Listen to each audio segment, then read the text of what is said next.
Hello दोस्तों, आपका स्वागत है मेरी एक और नई वीडियो में। इसमें हम बात करने वाले हैं जो वंशज हैं और उनके संस्थापक हैं, उनके बारे में हम शॉर्ट ट्रिक से जानने वाले हैं।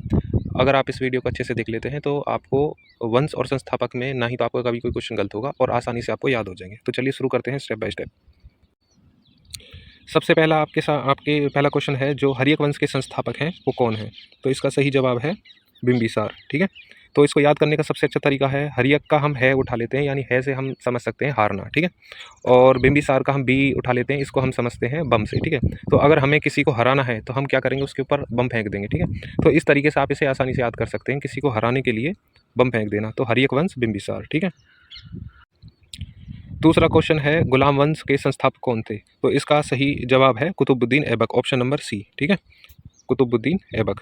तो इसको याद करने की सबसे अच्छी ट्रिक ये है कि गुलाम, जैसे कि हम गुलाम शब्द को ले लेते हैं और कुतुबुद्दीन ऐबक के कु शब्द को ले लेते हैं, तो अगर हम किसी को गुलाम बनाते हैं तो उसकी अवस्था कैसी हो जाती है? कुत्ते की तरह हो जाती है। तो गुलाम वंश से अगर हम समझना चाहें तो गुलाम किसी को बनाना, उसकी हालत कुत्ते जैसी होना, यानी कुतुबुद्दीन ऐबक गुलाम वंश। तो अगले क्वेश्चन की तरफ चलते हैं। अगला है क्वेश्चन नंबर 3, गुर्जर प्रतिहार वंश के संस्थापक कौन है? तो इसका सही जवाब है आंसर नंबर 1, नागभट्ट। ठीक है, तो इसको याद करने का सबसे अच्छा तरीका ये है कि जैसे मान के चलो आप किसी रास्ते से गुजर रहे हैं और वहाँ पे आपको कोई नाग दिख गया। ठीक है, तो आप वहाँ से गुजर रहे हैं और आपको आपके सामने कोई नाग आ गया, तो ये कॉमन सी बात है। तो इसमें आपको याद करने का, नाग से नागभट्ट हो गया और गुजरने से गुजर प्रतिहार। तो आप इस तरीके से भी इसको याद कर सकते हैं। अगला है क्वेश्चन नंबर 4, इसमें कह रहा है कि सूंग वंश के संस्थापक कौन से हैं? तो सूंग वंश के संस्थापक हैं पुष्यमित्र सूंग। तो इसको याद करने का तरीका ये है, जैसे कि हम किसी चीज़ को सूंघते हैं, तो सूंघने, हम किसी अच्छी चीज़ को ही सूंघेंगे और सूंघने से सबसे पहले हमारे दिमाग में आता है पुष्प यानी फूल, तो हम पुष्यमित्र सूंग, तो पुष्प को सूंघते हैं। तो इससे आप ऐसे कनेक्ट कर सकते हैं कि सूंघने के लिए हमें पुष्प की जरूरत पड़ेगी, तो पुष्यमित्र सूंग, सूंग वंश के संस्थापक। आप इस तरीके से भी इसको याद कर सकते हैं। अगला है कि मौर्य वंश के संस्थापक कौन से हैं? तो इसका है चंद्रगुप्त मौर्य। तो इसको याद करने का मतलब कोई ट्रिक की जरूरत नहीं है, सीधा सीधा है मौर्य मौर्य। तो आसानी से आप इसे याद कर सकते हैं, चंद्रगुप्त मौर्य, मौर्य वंश के संस्थापक। ठीक है, तो नेक्स्ट क्वेश्चन की तरफ। अगला है खिलजी वंश। खिलजी वंश क्या है? जैसे कि मान के चलो इसका आंसर है Jalaluddin Khilji, option number C. तो खिलजी वंश को आप ऐसे याद कर सकते हैं, मान के चलो कि आप किसी की खिल्ली उड़ा रहे हैं, तो उसको क्या होगा, उसको सामने वाले को इस चीज़ से जलन होगी। तो जलन होना, खिलजी से खिलजी वंश, खिल्ली उड़ाना, और जलन से जलालुद्दीन खिलजी। ठीक है, तो इसको आप इस तरीके से याद कर सकते हैं। तो अगले क्वेश्चन की तरफ चलते हैं। अगला है अगला है कावक वंश के संस्थापक कौन से हैं? तो इसका आंसर है वासुदेव। कावक का जो पहला अक्षर है कावक, इसको हम मान लेते हैं कण कण। ठीक है, का से कावक, कैसे कण, कण कण में कौन विराजमान है? वासुदेव श्री कृष्ण। तो इस चीज़ से आप याद कर सकते हो कि वासुदेव, कावक वंश, कण कण में विराजमान वासुदेव श्री कृष्ण। ठीक है, अगला है पाल वंश के संस्थापक कौन से हैं? इसका आंसर है गोपाल। तो जैसे कोई एक स्टोरी बना सकते हैं कि आपसे कोई पूछ रहा है कि यार मेरा मन कर रहा है किसी जानवर को पालने का, तो किसी से पूछ लिया, तो किसी ने सजेस्ट किया अगर तुझे पालना है तो गोपाल, यानी गाय को पाल। तो गोपाल, आप इसको ऐसे याद कर सकते हैं कि पालना है तो गोपाल। ठीक है, अगला है तुगलक वंश के संस्थापक कौन है? तो इसका आंसर है ऑप्शन नंबर 1, गयासुद्दीन तुगलक। जैसे मान के चलो तुगलक वर्ड के जो पहला अक्षर हम तू ले लेते हैं, और गयासुद्दीन तुगलक के वर्ड के हम गया ले लेते हैं। जब हमारी किसी से लड़ाई होती है तो उसको बोलते नहीं कि तू तो गया है ना, तो तू गया, गया से गयासुद्दीन तुगलक, और तू गया से तुगलक से तू लेंगे, तो ऐसे आप इसको शॉर्ट ट्रिक से याद कर सकते हैं कि तू तो गया यानी तुगलक वंश। ठीक है, अगला है शीशुनाग वंश। इसका आंसर है ऑप्शन नंबर ए, शीशुनाग। तो इसको याद करने की जरूरत नहीं है, दोनों में शीशुनाग है, तो आराम से ये हो जाएगा। ठीक है, अगला है क्वेश्चन नंबर 13, इसमें राजकूट वंश। ठीक है, राजकूट वंश के संस्थापक है दंत दुर्ग। तो इसमें याद करने का तरीका है, जैसे मान के चलो आपके राष्ट्र की बात को कोई कूटने की बात कर रहा है, हमारे राष्ट्र को कोई कूटने की बात कर रहा है, तो अगर ऐसी बात करेगा तो हम क्या करेंगे, उसके दांत तोड़ देंगे, यानी दंत दुर्ग। तो राष्ट्रकूट वंश, दंत दुर्ग इसका सही जवाब हो जाएगा। तो आप इस तरीके से इसको याद कर सकते हैं। अगला है परमार वंश। परमार वंश का सही जवाब है ऑप्शन नंबर बी, उपेंद्र राज। परमार के हम मार वर्ड को ले लेते हैं और उपेंद्र के हम राज वर्ड को ले लेते हैं। ठीक है, तो इसका आप इस तरीके से बना सकते हैं कि अगर मैं किसी को मारूंगा तो मैं उसके ऊपर राज करूंगा। ठीक है, तो परमार से मारना, परमार वंश, उपेंद्र यानी ऊब से उसके ऊपर, राज से राज है ना, तो मैं उसके ऊपर राज करूंगा, तो उपेंद्र राज परमार का हो सकता है। ठीक है, इस तरीके से आप इसको याद कर सकते हैं। अगला है सातवाहन। सातवाहन वंश के संस्थापक कौन है?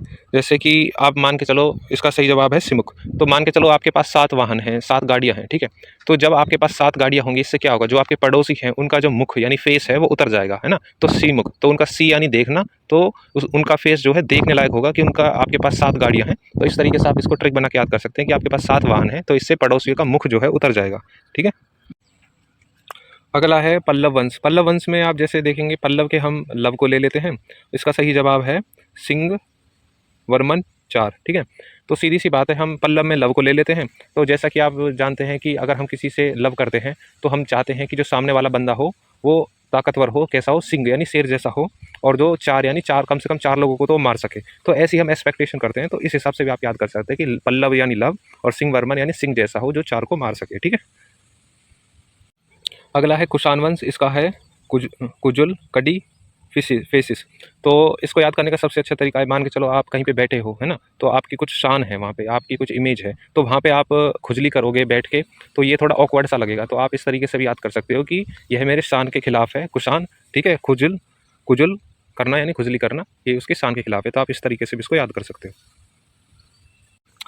अगला है लोधी वंश। इसके संस्थापक हैं बहलोल लोधी। तो आप ऐसे याद कर सकते हैं कि लोधी को आप लादना से समझ सकते हो। मान के चलो कोई गधा है या फिर कोई है, उस पर उसने इतना वजन लाद दिया कि वो बहलोल, यानी बहलोल को आप बकलोल की तरह से कर सकते हैं, बकलोल यानी पागल।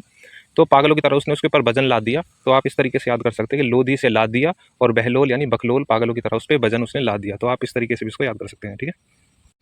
अगला है लोहार वंश के संस्थापक कौन है। इसका आंसर है संग्राम राज। तो आप इसको इस तरीके से याद कर सकते हैं, जो लोहार लोग होते हैं वो कहाँ पे रहते हैं, संग्राम, यानी संग्राम से हम ग्राम ले लें, ग्राम यानी गांव, गांव में ही तो रहते हो। तो संग्राम वंश के संस्थापक, लोहार वंश के संस्थापक हो गए संग्राम। तो क्योंकि लोहार लोग गाँव में रहते हैं यानी ग्राम में रहते हैं, तो आप इस तरीके से इसको याद कर सकते हैं। अगला है चंडेल वंश के संस्थापक कौन है। तो चंडेल वंश का जो आंसर है वो है नुनुक। तो आप इसको इस तरीके से याद कर सकते हैं, जैसे चंडेला को आप चांद मान सकते हैं, तो चांद को नन्हे नन्हे बच्चे मतलब देखते हैं उसको, ठीक है। तो चांद को कौन देखते हैं, नन्हे नन्हे बच्चों को शौक होता है चांद वगैरह को देखने का। तो चंडेला नुनुक, ठीक है, नन्हे नन्हे बच्चे नुनुक, ठीक है। ऑप्शन नंबर 20 का सही है। अगला है संगम वंश के संस्थापक कौन है। तो इसका सही जवाब है हरिहर और बुक्का। तो आप इसको ऐसे याद कर सकते हैं, संगम क्या होता है, जब कुछ 3-4 नदियाँ एक जगह पे मिलती हैं तो उसको संगम स्नान बोलते हैं। तो उसमें क्या करते हैं, जब हम नहाते हैं तो ऐसे बोलते नहीं कि हर हर गंगे, इस तरीके से। तो आप इसको याद कर सकते हैं हर हर, और बुक्का मतलब वहाँ पे मार्केट वगैरह लगती है तो वहाँ पे बुक वगैरह भी मिलती है ना, तो हरिहर बुक्का, इस तरीके से आप याद कर सकते हैं। संगम यानी नदी में जो डुबकी लगाते हैं और उसमें हर हर गंगे बोलते हैं और वहाँ पर बुक वगैरह मिलती है। तो आप इस तरीके से इसको आसानी से याद रख सकते हैं। अगला है सरकी वंश। इसके संस्थापक हैं मालिक सरवर। तो आप इसको इस तरीके से याद रख सकते हैं। अगला है सरकी वंश। सरकी वंश का जो है मालिक सरवर, इसको याद करने का तरीका ऐसे, जैसे सक्की से आप शक करने वाला समझ सकते हैं, और मालिक को आप समझ सकते हैं मालिक से, है ना। तो मालिक जो है वो शक करता है अपने नौकर पे, मतलब मालिक लोग अपने नौकर वगैरह के ऊपर शक से करते रहते हैं ना। तो शक, आप इसको सक्की मालिक सरवर, आप इस तरीके से इसको याद भी कर सकते हैं, ठीक है। अगला है चोल वंश के संस्थापक कौन है। इसका है विजयालय चोल। तो इसको याद करने का तरीका है कि गाना नहीं है कि मेरा रंग दे बसंती चोला करके, है ना। तो वो गाना किसके लिए हमने गाया था, वो एक तरीके से विजय यानी जीत यानी स्वतंत्रता के लिए गाया था। तो आप इस तरीके से इसको याद कर सकते हैं कि चोल विजयालय यानी विजय के लिए गाना गाया गया था, ठीक है।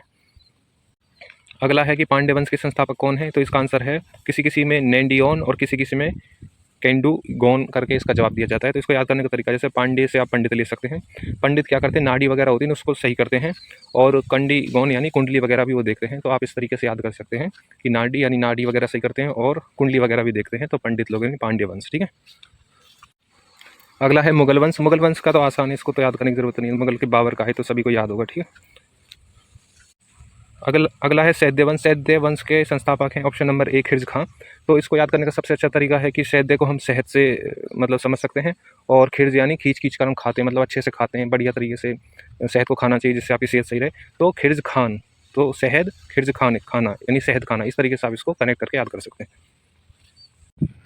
उम्मीद है आपको ये वीडियो अच्छी लगी होगी। अगर आप अपने चैनल मेरे चैनल पर नहीं है तो आप मेरे चैनल को सब्सक्राइब कर लेना, और आप किसी अगर और टॉपिक पे अगर शॉर्ट ट्रिक की वीडियो चाहिए तो आप कमेंट में बता सकते हैं। और ठीक है, वीडियो को लाइक कर दें। मिलते हैं अगली वीडियो में, तब तक के लिए धन्यवाद, ठीक है।